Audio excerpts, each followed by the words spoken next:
Zaman park में इमरान खान से मुलाकात करने वाली टीम ने निगरान वज़ीर आला पंजाब मोहसिन नकवी से मिलकर उन्हें तफसील से आगाह किया। वज़ीर आला मोहसिन नकवी ने कहा कि तहरीक इंसाफ जैसे ही अपने वादे के मुताबिक जमान पार्क से रुकावटें हटाए तो पुलिस भी नाकाबंदी खत्म कर दे। वज़ीर आला ने कहा कि ज़िला इंतज़ामिया जमान पार्क को असल शक्ल में फौरी बहाल करे।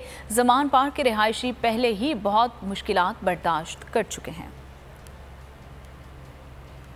जमान पार्क में इमरान खान से मुलाकात करने वाली टीम ने निगरान वज़ीर आला पंजाब मोहसिन नकवी से मिलकर उन्हें तफसील से आगाह किया। वज़ीर आला मोहसिन नकवी ने कहा कि तहरीक इंसाफ जैसे ही अपने वादे के मुताबिक जमान पार्क से रुकावटें हटाए तो पुलिस भी नाकाबंदी खत्म कर दे। वज़ीर आला ने कहा कि ज़िला इंतज़ामिया जमान पार्क को असल शक्ल में फौरी बहाल करे।